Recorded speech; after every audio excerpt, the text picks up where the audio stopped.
Welcome to Fractal Bitcoin. Yeah, oh yeah. Yeah, oh yeah. Let's get into the 10-second Bitcoin price update. Okay, you're looking at from about 2015 until the current time. You see the charts going up and to the right. The price currently is 41,862, and the trend is obvious. All right, let's move on. This is a note or a tweet from Jack from this June, but I wanted to read this. This is pretty interesting.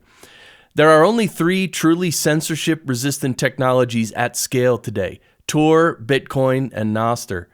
All are currently niche, showing most of the world doesn't actually care about censorship.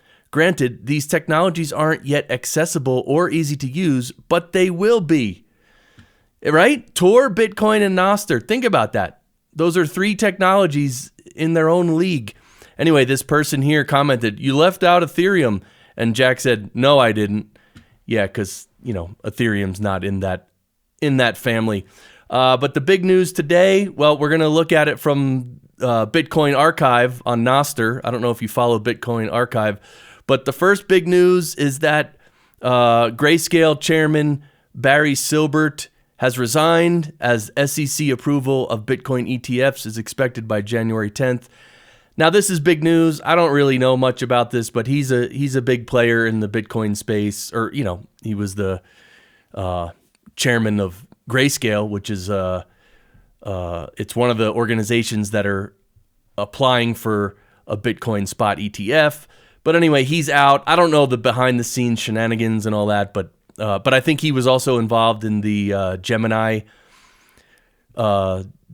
stuff, where a lot of funds got frozen and weren't able to be withdrawn from some Gemini program where Gemini Earn, is it? I don't know. All right, but let's look also at this one. CNN says, CNN. I'm quoting CNN. Oh my God, what's wrong with me? Anyway, the spot Bitcoin ETF race could quickly reach your 401k retirement plan. Yeah, and once it does, and look at this post here. This is about the Fidelity Bitcoin ETF. Spot Bitcoin ETF would give 124 million Americans immediate and direct access to Bitcoin through their brokerage accounts. Fidelity has 43 million brokerage accounts for customers. Fidelity also has a Bitcoin ETF application. And the other thing that's interesting, after the SEC just has been dragging their feet on anything and everything related to crypto, all of a sudden now, look, just in, the SEC tells spot Bitcoin ETF applicants to update submissions by December 29th if they want to be approved in the first wave. I mean, really? Now, I mean, come on. But we know what's happening. This is all good. Just so you know, once the spot Bitcoin ETF is approved, a lot more money will be able to flow in. People will be able to even allocate part of their 401k to it. It's a great thing for the Bitcoin space and Bitcoin adoption. Now, I wanted to play a video here of Cathie Wood. This is about a minute and change long, but this is really, really interesting. And while it's playing, I'm going to grab my headphones real quick. We think in the crypto space, for example, there are 3 revolutions taking place: a money revolution, a financial services revolution, and a digital asset property rights revolution. And they're all big. The biggest one, though, is the money revolution. That's Bitcoin, because it's the first global, digital, decentralized, private, no government oversight, rules-based, critical monetary system in history. We think that's a $20 trillion idea by 2030. And right now, I believe Bitcoin is valued in the marketplace at roughly 700 billion, something around there. So that's a very big idea. And many people in the developed world don't understand how big it is because they are not growing up or living in an emerging market, which is going through hyperinflation and which is destroying purchasing power and wealth. So it's really taking root there. And we do believe when the SEC approves a spot Bitcoin ETF in the US, and we think it's close, and we hope to be among those approved, that will be key. That will be a seal of approval for institutions to diversify into a new asset class. So very big idea. ARK Invest CEO and founder.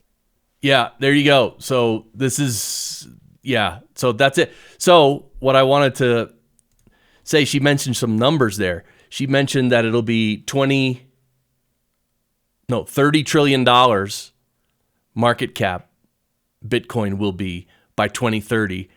Or no, 20 trillion, sorry. She said $20 trillion market cap by 2030. Right now, the market cap is 700 billion. If you do the math, that's a 28x from where we are right now. And that would put Bitcoin at $1.2 million per Bitcoin. So, and some, you might think, or others might think, oh, that's crazy. Those are stupid numbers. That'll never happen. Yeah, well, remember this chart here? Remember this chart here back when Bitcoin was $1, $2, $10? People were selling their Bitcoin at $10. They said, oh, it's never going to go past 50 again. Think about it. All right, so let's move on. This is a pretty cool video here, and I don't really need my headphones anymore. This video compares Bitcoin versus gold. If you had invested $100 a month since October of 2014, let's look at the graph. How does it look? Oh, it looks pretty even. Oh, yeah, it's even. Oh, wait. It's pretty even though, right? Oh, wait. Yeah, not too far off. Oh, wait. Oh, that's the peak of 2017. Oh, that was the peak of 2017. Okay, it came down. But look where gold is, by the way. It's right down here at the bottom. Okay. All right, but we're still in 2018, 2019. That was the mid-cycle top. What was that, 14K? And then, 2020. And wait, what? Oh! And look, gold is still down there. And yeah, you get the idea. And these are the peaks from 2021. And of course, we came down to 15K, but now we're coming back up. And again, do you see a trend? Yeah, so by the way, in 1999, this house was worth $105,000. Today, it's $490,000, all right? So that's a 5X in 24 years. So homes have gotten way more expensive. But look, in 1999, teacher's salary was $65,000 per year. And today, teacher's salary is $69,000 per year. So the salaries have stayed the same, but the price of homes has done a 5X. And this is why the fiat money system is terrible. This is why inflation is terrible. This is why governments having anything to do with money is terrible. They're just bleeding out the middle class and taking all our money. All right, let's move on. This is the Nostr report. You can follow them on Nostr, obviously, and they do a daily news report, which is really cool. And I wanted to just, and of course, don't forget, Nostr is, well, I should say the Bitcoin Lightning Network is integrated into Nostr. So when you get on Nostr, you'll be able to zap Satoshis to anybody or any post or any person. It's really cool. So we'll cover two stories real quick. One is that OpenSats extends a warm welcome to their newest LTS grantee, Tobin Harding. And OpenSats is a cool organization. They raise money. They raise Bitcoin. And then they literally just pass through all the Bitcoin. 100% of the Bitcoin that they raise, they give to developers who are developing Bitcoin Lightning apps or Nostr apps or just trying to build up the Bitcoin and Lightning and Nostr space. And OpenSats doesn't take any of the sats. It's completely passed through. It's beautiful. So you can actually donate to OpenSats, and I think they're funding like something like 60 different developers or projects that are being developed. So OpenSats is awesome. If you want to contribute, you can do it that way. And of course, Walker and his wife Carla just had a baby. Meet Apollo, a baby boy named Apollo. And this is cool because Walker posted, I created an NPub, which is basically a Nostr account for him. and will be passing it down once he's old enough to understand the power of censorship-resistant speech. So like 3 or 4 years old. Yeah, LOL. So there you go. That's the update for today. I hope you enjoyed it. Please subscribe to the channel and like and follow and all that stuff. I'm really having fun making these daily videos. If you have any suggestions, also please let me know. All right, see ya. Bye.